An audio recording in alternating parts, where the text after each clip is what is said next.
જય માતાજી મિત્રો, આજે આપણે બહાર મળે તેવી જ અને ઘરની સામગ્રીમાંથી મટકા કુલ્ફી બનાવીશું, જે એકદમ ક્રીમી ટેક્સચર આપશે અને બધાને તમારા ઘરનાને ખૂબ જ પસંદ આવશે. તો તમે પણ જરૂરથી એકવાર ટ્રાય કરજો. અને જો તમને આ મારી રેસીપી ગમે તો લાઈક કરજો અને મારી ચેનલમાં નવા હોય તો સબસ્ક્રાઈબ કરવાનું બિલકુલ ના ભૂલશો. તો આપણે બનાવવાનું શરૂ કરીએ.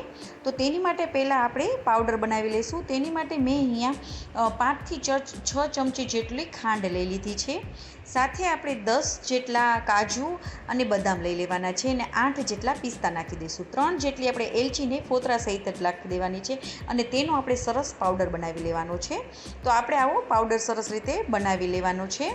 તો હવે આપણે તેને બીજામાં કાઢી લઈશું અને હવે પહેલાં આપણે 1 લીટર જેટલું દૂધ લઈ લઈશું અને દૂધમાંથી થોડું અડધા વાટકા જેટલું દૂધને આપણે કાઢી લેવાનું છે અને ગેસની ફ્લેમને ધીમી રાખી અને આપણે તેને ગરમ થવા દેવાનું છે.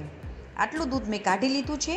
તો હવે તેમાં આપણે પાવડરને, જે આપણે પાવડર બનાવેલો છે તેને એડ કરી લઈશું અને સાથે આપણે 1 મોટી ચમચી જેટલો કસ્ટર્ડ પાવડર એડ કરીશું. મેં અહીંયા વેનીલા પાવડર જ લીધો છે. તો બધાને આપણે લમ્સ ના રહે તે રીતે મિક્સ કરી લેવાનું છે. હવે થોડીવાર માટે તેને સાઈડમાં રાખી દઈશું અને દૂધમાં આપણે સરસ કલર આવે તેની માટે મેં અહીંયા કેસરના તાંતણા નાખેલા છે. કેસરના તાંતણા ટોટલી ઓપ્શનલ છે. હવે આપણે દૂધને ગરમ થાય ત્યાં સુધી કન્ટિન્યુઅસલી હલાવતા રહીશું. આવી રીતે આપણે ગરમ થઈ ગયું છે. તો હવે જે આપણે પાવડરવાળું દૂધ બનાવેલું છે તેને થોડું હલાવી, જે નીચે બેસી ગયું હોય તેને હલાવી અને આવી રીતે થોડું થોડું કરતા જઈશું અને નાખતા જઈશું અને જેથી કરીને આપણે લમ્સ ના રહે અને હલાવતા જઈશું. હવે કન્ટિન્યુઅસલી ગેસની ફ્લેમને ધીમી રાખીને હલાવવાનું છે, કારણ કે આપણે દૂધ આપણે નીચે બેસશે નહીં, બેસવું ના જોઈએ માટે. હવે દૂધ આપણું 5 થી 10 મિનિટ થશે ત્યાં ઘટ થઈ જશે. તો ત્યાં સુધી આપણે કન્ટિન્યુઅસલી ધીમા ફ્લેમ ઉપર આપણે તેને હલાવતા રહીશું. તો જુઓ, આપણે આવું ઘટ કરી લેવાનું છે દૂધને. તો ગેસની ફ્લેમને આપણે બંધ કરી દેવાનું છે. એકદમ સરસ રીતે આપણું દૂધ બની ગયું છે માટલા કુલ્ફી માટે. તો ગેસની ફ્લેમને બંધ કરી દઈશું અને તેને આપણે ઠરવા માટે પંખા નીચે રાખી દઈશું. તો સરસ રીતે મારે ઠરી ગયું છે અહીંયા. તો હવે આપણે તેને ક્રીમી ટેક્સચર આપવા માટે આપણે એક મિક્સર જારમાં તેને ટ્રાન્સફર કરી લઈશું અને અડધી મિનિટ માટે તેને ફેરવી લઈશું. તેનાથી તે બહાર જેવી જ અસલ ક્રીમી આપણી આઈસ્ક્રીમ બનશે. આ પ્રોસેસ તમે જરૂરથી કરજો, તેનાથી જ આપણે બહાર જેવો આઈસ્ક્રીમ બનશે.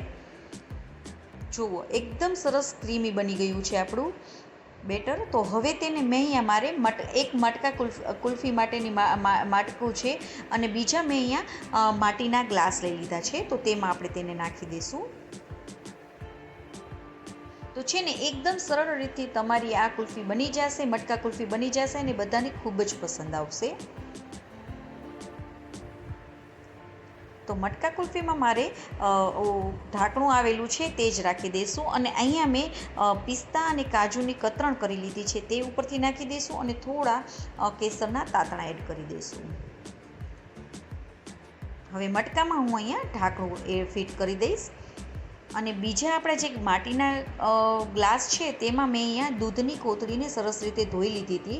તો તેનું રેપર આપણે કરી અને ઉપરથી રબર બેન્ડ ભરાવી દઈશું, જેથી કરીને આપણે ફ્રીઝરમાં રાખીએ ત્યારે આપણે બરફનો ભાગ જામશે નહીં અને એકદમ સરસ બાર જેવી જ આપણી આ આઈસ્ક્રીમ બનશે. તો હવે તેને આપણે 7 થી 8 કલાક માટે ફ્રીઝરમાં જ રાખી દઈશું. આવી રીતે તમે પેક કરશો તો તમારી આઈસ્ક્રીમ બહાર જેવી જ બનશે, ઉપરથી બરફ બિલકુલ પણ જામશે નહીં. માટે તમે આવી રીતે પેક તો જરૂરથી કરજો. તો તમે જુઓ, 8 કલાક થઈ ગઈ છે, મેં કાઢી લીધી છે. તો એકદમ ટેસ્ટી એવી આપણી મટકા કુલ્ફી જામી ગઈ છે.